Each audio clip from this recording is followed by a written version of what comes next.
Israel has been under several accusations over time, certainly this year as it relates to Gaza. I want to go through a few of them. Okay. One of them is that Israel has been preventing medicine and food from reaching the residents in Gaza. What do you say? It's not true. It's absolutely not true. I'll tell you who has been preventing it: Hamas. The UN has even admitted, this is their number, that somewhere between 93 and 99% of the food that the UN mechanism has tried to get into Gaza has been looted or stolen. Now think about that. That's not numbers that the Israelis put out there. The UN says about their own mechanism, it ain't working. All of it gets stolen, it gets looted. And then what does Hamas do? They turn around and sell it to the people who are supposed to get it for free. With the money they made, which by the way last year was $500 million, half a billion, they go out into the black market and they buy weaponry and they hold the hostages. They feed themselves and pay their own salaries, but the citizens do not get the benefit of that.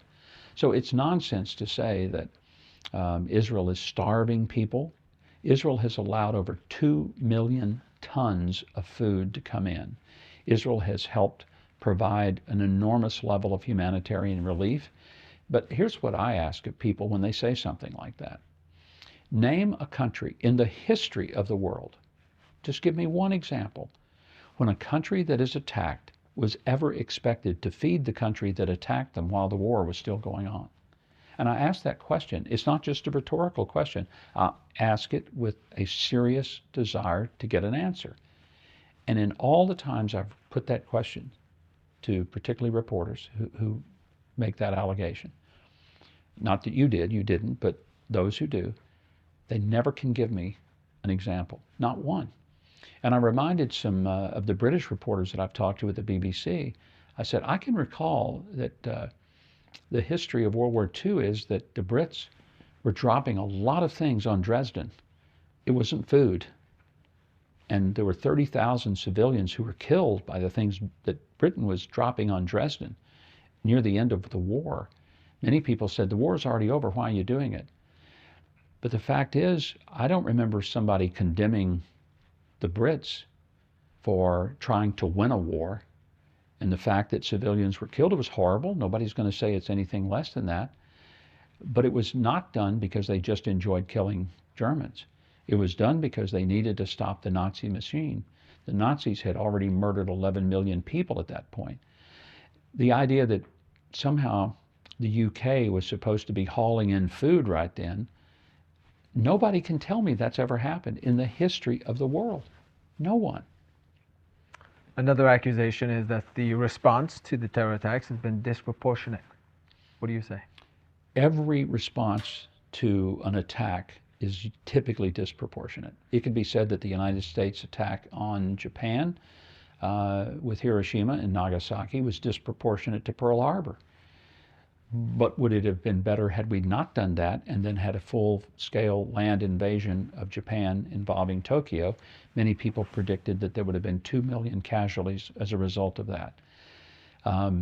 Go through any war, and you're going to find that, quite frankly, and this will be a shock to people, but there is a less substantial, disproportionate death toll in Gaza than there has been in most of the major wars in our lifetime.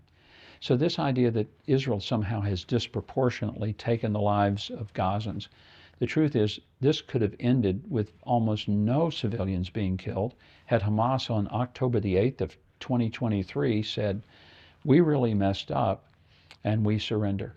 This has gone on for 2 years because Hamas wanted it to go on, because they've pushed for it to go on, not because it should have.